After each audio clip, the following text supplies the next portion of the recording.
Welcome to Daily Chumash Summaries. I wrote these summaries in memory of my beloved paternal grandfather, Ousher Zelig ben Myer HaLevi Z, and recently I decided to put these into an audio format as well. If you'd like to be added to the email list so that you can receive these summaries in written format, please send me an email to itistaught@gmail.com, or else you can follow the link in the show notes of this episode to be added directly.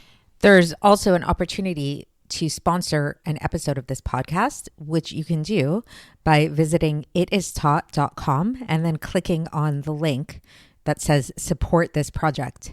So if you have a loved one's yahrzeit coming up, or a birthday, or for whatever other reason, if you'd like to support me in the work that I do so I can continue doing this kind of work, please consider sponsoring an episode. And finally, if you enjoy this podcast, please consider checking out my other podcast, the It Is Taught podcast, where I focus on the daily Tanya portions in a way that is meant to be down to earth and relatable and accessible to all. And with all of that being said, let's get into today's Chumash portion. Parshas Ki Tisa, 6th aliya. In today's aliya, we're going to be talking about how God warns Moshe against assimilation, as well as various other laws. So Hashem tells Moshe that he will establish a covenant in regards to his Shekhinah no longer resting on the non-Jewish nations, but only on the Jewish ones, which is something we mentioned in yesterday's aliyah, where Moshe requested this from God. He says that he will banish the following 6 nations: the Amorites, the Canaanites, the Hittites, the Perizzites, the Hivites, and the Yevusites. There was also a 7th nation, the Girgashites, but as mentioned earlier in the Parsha, they left on their own. So they didn't have to be banished by God. God warns Moshe not to enter into a covenant with the people who live in the land they will be entering. Rather, they should destroy all of the idols and altars so as not to worship them, since Hashem is zealous, meaning to say he does not overlook things. God warns Moshe against eating from the sacrifices that these nations make to their idolatrous gods, as it would lead to intermarriage and for the next generation to worship these idols. So that's the section in our aliyah concerning assimilation, warning Moshe about assimilation. And now the Chumash continues and speaks about various other laws. The first of which is the idea that God forbids Moshe from making molten gods, which is sort of related to the assimilation idea as well. Then God commands Moshe to keep the Passover holiday during the month when the first fruits begin to ripen, which we know is the month of Nisan. God says that all firstborns, both human and livestock, should be dedicated to God. So the way that this works is that every firstborn donkey, in order to be put to work by its owner, needs to be redeemed by giving a Kohen a lamb to keep and to sacrifice. If a donkey is not redeemed in such a manner, it must be decapitated. This is due to the fact that by refusing to redeem the firstborn donkey, the donkey's owner caused financial loss to the Kohen. So thus, the owner's money is going to be lost then, sort of as a payback through the killing of the donkey. A firstborn baby boy must be redeemed once he turns 1 month old by donating 5 selaim, or in other words, shkalim, because a sela and a shekel are the same coin, to a Kohen. This is what is referred to as a pidyon ben. Now, the last part of the verse that is speaking about this idea of redeeming the donkey says, in Hebrew, it says, "V'lo yira'u fanai rekam." They should not be seen before me empty-handed. So what is this talking about? So one understanding is that this is a reference to when people travel to Jerusalem for the festivals, they must bring an olah offering. Or in English, the way it's translated is a burnt offering.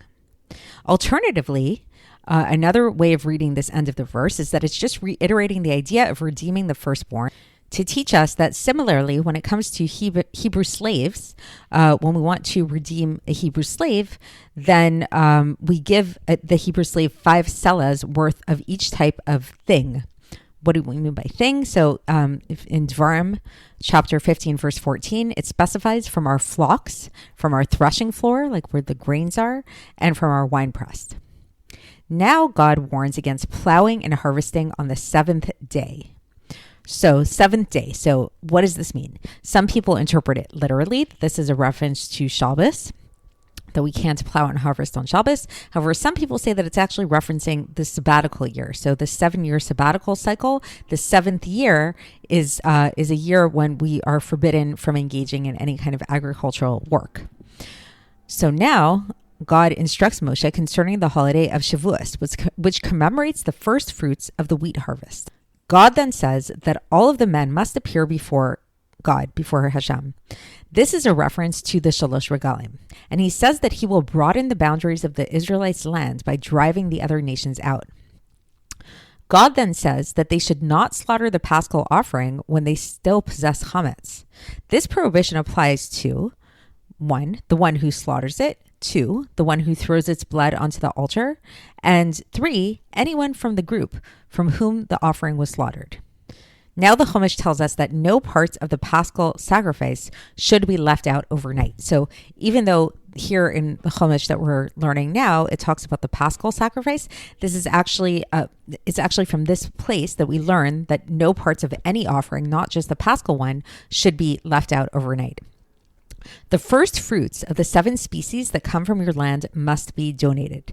This is what we call in Hebrew the law of Bikurim. Now, what do we mean by the 7 species? So the land of Israel is specifically praised for 7 specific species. Those are wheat, barley, grapes, figs, pomegranates, olives, and honey. Hashem now warns Moshe against cooking milk and meat together. And interestingly, there are actually 3 such warnings in the Chumash. 1 against eating, 1 against getting benefit from this mixture, and 1 against cooking milk and meat together. Another note about this is that this actually excludes fowl because fowl does not produce milk. So officially, biblically speaking, fowl is not included amongst the meat that should not be mixed with milk. Nevertheless, before you go running, to mix your chicken with cheese, the sages did prohibit this, even though the Torah didn't. And another last final thing to point out here is that, the way that this law is given over in the Chumash is it says specifically you should not cook a kid in its mother's milk, meaning a baby goat in its mother's milk. But Rashi explains that this isn't just specifically about a kid, but it's a reference to any young offering. And that is the end of our aliya for today. Thanks for listening to my Chumash Summaries podcast. If you liked this podcast, please consider subscribing on Spotify or iTunes or wherever you get your podcast. And please consider also checking out my daily Tanya podcast, the It Is Taught podcast. It's also found on Apple, iTunes, Spotify, YouTube, or wherever you get your podcasts. If you have any questions or any feedback or comments or anything like that, feel free to reach out to me at itistaught@gmail.com.